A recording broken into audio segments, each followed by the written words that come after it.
3 hari telah berlalu. Selama masa pemulihan, Misa terus berdiam diri di rumah dengan selalu direpotkan oleh perubahan sikap Arga yang labil. Kadang bersikap baik dan lembut, namun sikap mode singanya tak pernah hilang. Di pagi hari yang cerah dan tenang ini, Misa sudah bersiap mengenakan seragam guru untuk kembali ke aktivitasnya mengajar. Saat ini dia tengah sarapan bersama anggota keluarga lain di meja makan. Alis Misa berkerut heran menatap kursi kosong yang biasa diduduki Ayah Saputra. Ayah mertua kemana ya? Kok udah beberapa hari ini aku nggak lihat dia makan bareng kita? Kakak ipar nggak tahu ya, ayah kan udah berangkat ke Amrik minggu lalu. Celetuk Asila, yang seketika ucapan itu membuat Misa bingung. Amrik? Mau apa ayah mertua ke sana? Kali ini Arga yang menimpali. Misa beralih melirik pria yang terduduk di sebelahnya. Kenapa nggak berobat di rumah sakit kota kita saja? Kok jauh banget sampai harus ke luar negeri segala? Di sana peralatannya lebih lengkap dan kemungkinan besar ayah akan sembuh total. Jawab Arga masih bernada tenang. Gitu ya. Kepala Misa tertunduk muram merasa sedikit kecewa. Kenapa aku baru tahu sekarang? Jadi aku tak sempat mengantarnya. Gumam dia pelan, masih terdengar orang terdekat. Tangan Arga terulur menepuk pelan puncuk kepala gadis yang sedang muram itu. Tidak lama lagi dia akan kembali. Yang dibalas manggutan lemah dan senyuman dari Misa. Semoga saja. Setelah bangkit dari duduknya, dia mencondongkan tubuh ke arah depan lalu meraih tangan gadis yang berada di seberang meja. Asila, tersentak Misa menatap heran. Gadis remaja itu menelisik permukaan kulit punggung tangan Misa. Kakak ipar, kakak yakin mau kembali mengajar? Lihatlah, bercak merah di tangan kakak ipar saja belum sembuh total. Titik gini, Misa tersenyum dan mengangguk. Iya Sila, lagian sudah 3 hari kakak izin. Asila, jangan mengganggu kakak iparmu yang sedang sarapan. Arga memperingati tak lupa dengan tatapan tegasnya. Dengus Asila sebal. Sila, kembali ke kursimu. Kali ini Egi memperingat. Iya. Asila melepaskan pegangan di tangan Misa lalu kembali duduk memasang wajah cemburu. Tapi aku gak merasa terganggu tuh dengan Asila, malahan senang mendapat perhatian darinya. Makasih Asila, adik kakak yang cantik. Ucapan Misa itu seketika membuat raut wajah gadis remaja tersebut tersenyum sumringah dengan mata berbinar senang. Kakak ipar di pihak Sila. Asila menatap kedua kakak lelakinya itu dengan lidah memelet. Namun kedua lelaki yang diledek malah menatap tak terbaca pada Misa. Apa aku ada salah bicara?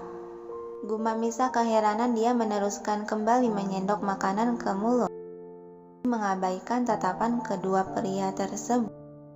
Sarapan di meja makan telah selesai. Kini Misa berjalan beriringan dengan sang suami menuju pintu masuk utama untuk keluar rumah. Bian dan antek-antekannya mengekori. Di depan teras rumah sudah terparkir 2 mobil hitam yang salah satu di antaranya adalah mobil yang dipakai Misa. Di sana telah berdiri seseorang yang Misa kenal dan cemaskan, yaitu Cesa, sang supir yang selama dia sakit tak terlihat batang hidungnya. Misa, ucap Arga menyadarkan gadis itu dari keterpakuan. Iya, Misa beralih menatap lelaki di hadapan. Hati-hati ya di jalannya. Kau juga. Arga menepuk pelan puncuk kepala Misa lalu berbalik melangkah menuju mobil dan masuk ke pintu penumpang belakang yang pintunya sudah dibukakan oleh sekretaris. Pelan-pelan aku sedikit terbiasa dengan sikap mode hangat dia. Gumam pelan Misa menatap pada mobil hitam di pelataran. Sekretaris Tang menutup pintu mobil lalu setelahnya dia berbalik berjalan ke arah mobil lain yang terparkir di sana di mana ada Cesa berdiri tegap di samping mobil tersebut. Mau apa dia ke sana? Bingung Misa menatap gerak-geriknya. Terlihat Sekretaris Tang sedikit mencondongkan tubuh ke depan, mendekatkan diri ke sisi wajah. Lakukan pekerjaanmu dengan baik. Sekali lagi melakukan kesalahan, kau akan ancam Tang setengah berbisik. Membuat Cesa yang diancam langsung menundukkan kepala merasa terbaik Ketua Tang, akan saya ingat ucapan Anda. Dan Misa yang masih mengamati dari jauh, alis dia terangkat sebelah menatap penasaran apa yang mereka bicarakan ya. Gumam dia sembari menghampiri mereka berdua. Sekretaris Tang, sudah jam 7 nih, aku bisa terlambat. Misa berucap setelah berada di dekat mereka. Kedua orang tersebut menoleh. Baiklah, karena urusan saya sudah selesai, saya permisi Nona, dan hati-hati di jalan. Dia membungkukkan bahu memberi salam hormat dan kembali menegakkan. Sejenak dia memberi tatapan tajam penuh ancaman pada Cesa lalu berbalik pergi ke arah mobil hitam di mana tuannya sudah menunggu. Dia masih saja sangat sopan dan kaku. Gumam Misa menatap kepergian lelaki berjas itu. Cesa membukakan pintu mobil penumpang belakang dan mempersilahkan dengan senyuman kapitalis. Silahkan Nona, saya akan mengantar Anda. Misa beralih menoleh. Ah, benar. Dia melangkah memasuki mobil dan duduk di kursi. Terima kasih ya Cesa. Cesa mengangguk sopan dan menutup pintu mobil lalu menyusul masuk ke dalam mobil mengambil duduk di kursi kemudi. Dan kini mobil tersebut mulai bergerak melaju meninggalkan kediaman Saputra melaju di jalanan kota dengan kecepatan sedang. Panggil Cesa di sela mengemudi. Iya Cesa, Misa menyahuti sembari melirik ke kursi kabin. Maafkan saya karena selama Nona sakit, saya tidak menjenguk. Ah, tidak apa-apa Cesa, aku kan sekarang sudah sehat kembali. Lagian hanya terkena alergi saja, bukan penyakit serius. Tapi justru aku sangat khawatir terhadapmu. Aku takut karena kesalahanku yang ceroboh itu membuatmu disalahkan. Tidak Nona, bukan kesalahan Nona, tapi memang itu adalah kesalahan kami yang tidak berhati-hati. Kami, mata Misa memincing curiga. Maksud kamu? Terlihat Cesa sedikit tersentak karena telah salah bicara. Dia mengalihkan menatap lurus ke depan berusaha tetap tenang. Dehem Cesa menetralkan sikap. Syukurlah bekas alergi di kulit Nona sudah hampir hilang sepenuhnya. Dia mengalihkan topik pembicara. Aku lagi nanya loh tadi, maksud kamu kesalahan kami itu apa? Misa masih ingin menyelidiki kepenasarannya. Cuaca pagi ini juga cerah ya, Nona. Kita kembali mengalihkan berusaha menutupi yang harus kok malah ngomongin cuaca? Oke deh, kalau kamu gak mau jawab yang itu, sekarang jawab pertanyaan yang ini. Kamu tadi dibisikkan apa sama Sekretaris Tang? Ya, lampu merah Nona, dan macet juga. Lagi-lagi Cesa mengabaikan pertanyaan tersebut, membuat Misa menghela napas panjang lalu menatap ke arah luar jendela. Serasa bicara sama tembok. Maafkan saya Nona, hanya kata itu yang terucap dari Cesa sembari melajukan kembali mobilnya. Tidak perlu minta maaf, kalau memang aku nggak boleh tahu ya sudah jangan kamu katakan, daripada nantinya membebanimu dan bikin resiko. Kata Misa masih menatap keluar jendela. Terima kasih atas pengertian, ucap Cesa yang dibalas gumaman dari sang majikan. Tidak butuh waktu lama, mobil hitam tersebut telah memasuki area pelataran sekolah SMA. Dengan gerakan lihai, Cesa memutar setir untuk memarkirkan mobil di tempat yang aman. Dan Misa yang tidak mau menuai kecurigaan orang lain, dia terlebih dahulu keluar mobil tanpa harus menunggu dibukakan pintunya. Kini keduanya tengah berjalan beriringan di koridor panjang yang menuju kantor guru. Cesa, saat aku sakit, apa kamu tetap mengajar? Tanya Misa di sela langkah kaki. Tidak, Nona. Jawab singkat Cesa. Langkah Misa terhenti dengan sengaja. Dia menarik lengan Cesa sehingga berdempet lalu membisikkan kalimat. Duh, Cesa, jangan panggil aku dengan sebutan Nona, tapi panggil saja Misa. Misa. Saya tidak bisa, Nona. Apanya yang tidak bisa? Tinggal panggil namaku saja, masa tidak bisa sih? Sebal Misa setengah berbisik. Saya tidak bisa, Nona. Lagi-lagi Cesa menjawab dengan kalimat yang sama. Ayolah, panggil aku Misa. Rajuk Misa sedikit menggoyangkan lengan gadis. Saya tidak bisa, Nona. Cesa masih tetap dalam sebuah deheman dari arah belakang membuat kedua gadis tersebut sedikit terjengkat dan menengok ke belakang. Pak Dani, celetuk Misa setelah melihat siapa orang tersebut. Sedang bisik-bisik apa kalian? Terlihat seru, tanya Pak Dani menatap menyelidiki pada dua gadis. Bukan apa-apa kok, Pak. Lagian kenapa sih dia selalu mau tahu aja? Batin Misa menambahkan. Tatapan Dani berubah hangat dan tersenyum. Bu Misa, bagaimana keadaannya? Maafkan saya yang tidak bisa menjenguk. Sebenarnya saya ingin menjenguk Bu Misa, hanya saja terjeda sejenak dia melirik ke arah Cesa. Saya tidak tahu alamat rumah Bu Misa dan tidak ada yang mau memberitahukannya, meskipun bertanya berulang kali. Alhamdulillah saya sehat, Pak. Tidak apa-apa, lagian saya hanya terkena alergi saja. Syukurlah. Pak Dani masih menatap gadis yang berada. Kalau boleh tahu hubungan kalian apa ya? Soalnya kalian terlihat cukup dekat. Kami saudara jauh. Saudara jauh? Tatapan Dani sedikit menyipit curiga menatap Misa dan Cesa secara bergantian. Bel masuknya sudah berbunyi, Cesa menyerobot di antara pembicaraan.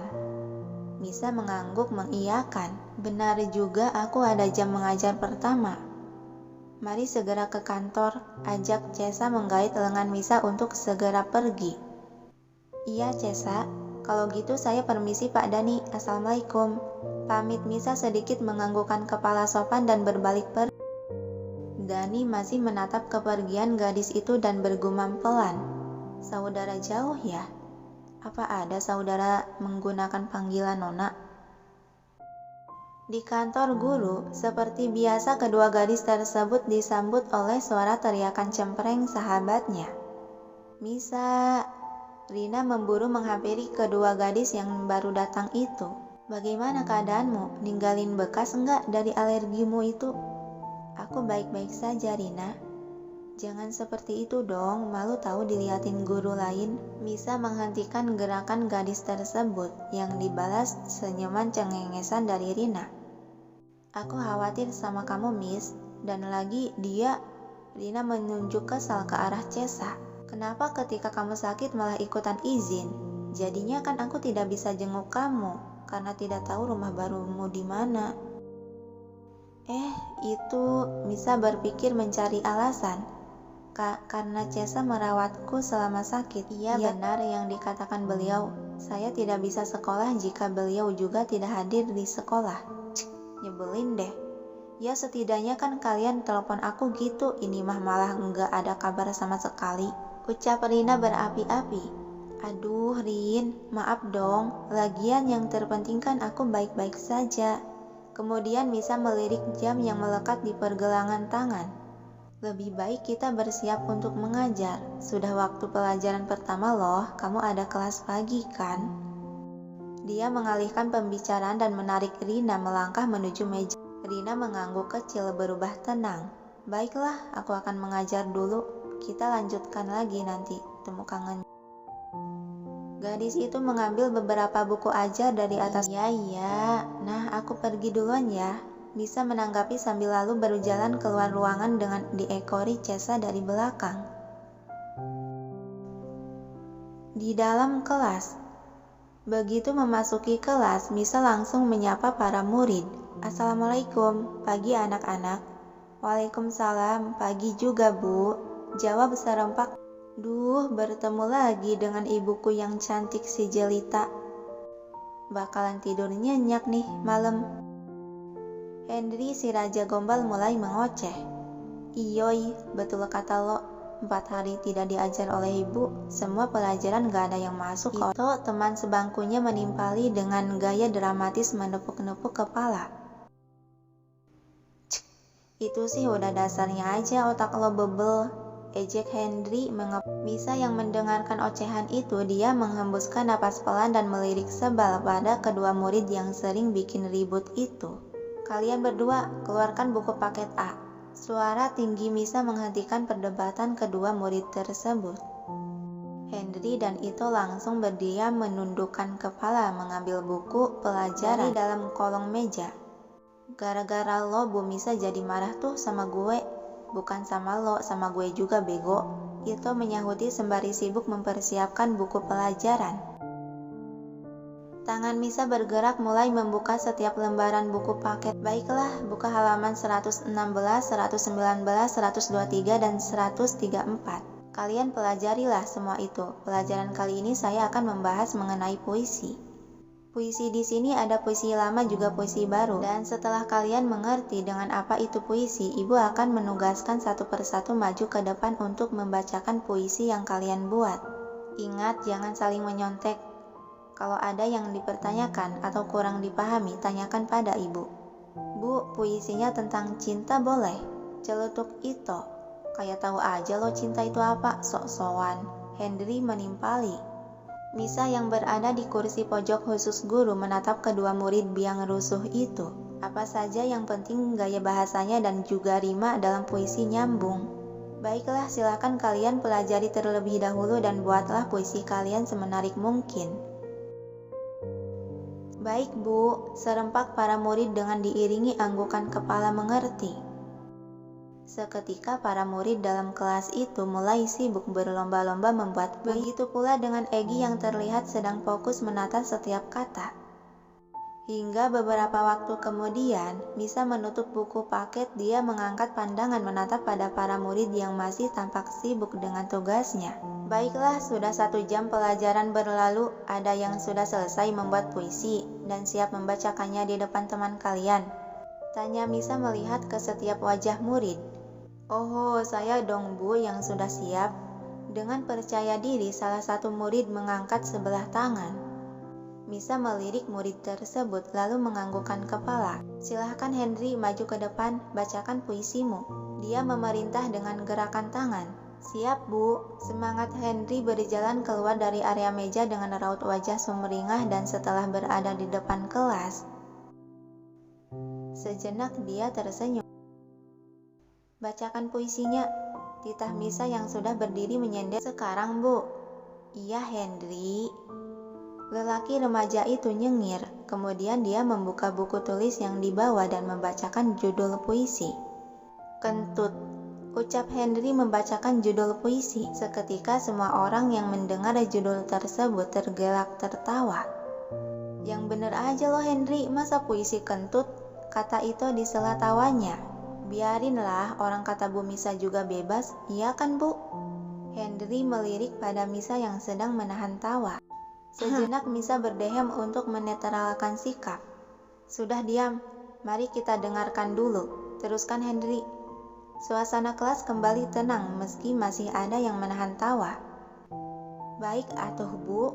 Henry kembali menatap buku yang dipegangnya lalu mulai membacakan bait per bait. Kentut. Kentut hal tak terwujud ataupun bernyawa. Hanya ada baunya saja. Tak berbahaya namun dijauhi. Ramah namun tak ada yang mau mendekati. Kalau berbunyi keras itu jujur. Kalau lirih tak berbunyi itu pemalu. Kalau keluar semua sekaligus itu berjiwa besar.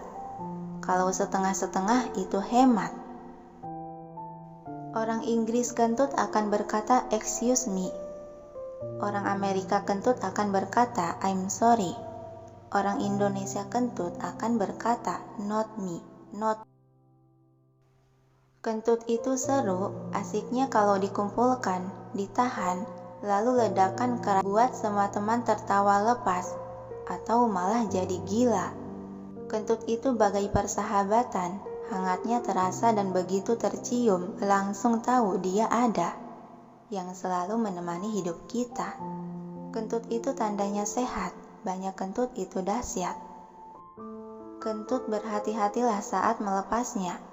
Bertubi-tubi adalah bukti habis makan ubi, berair adalah bukti mencret. Kentut itu bagaikan slogan pertemanan, nggak ada elo enggak rame. Disegani, dikucilkan, tapi sering pula dirindu. Henry menutup bukunya menandakan telah selesai membaca puisi. Lo menghayati banget sih Hen, kalau kentut sampai dibuat puisi, celetuk salah satu murid yang sudah mendengarkan puisi. Iyalah, gimana Bu, bagus tidak puisi Henry? Kasih nilai 100 ya, ucap Henry menatap Misa yang sedang menutup bibir menahan tawa. Iya, bagus Henry, gaya bahasanya juga bagus, bisa juga memilih kata-katanya. Dan itulah salah satu contoh puisi baru atau modern. Kemudian Misa kembali melirik pria yang masih berdiri di depan kelas itu. Baiklah Henry, kembali lagi ke bangku kamu, dan silahkan ada yang mau maju lagi? Tanya Misa setelah melihat Henry kembali ke bangkunya.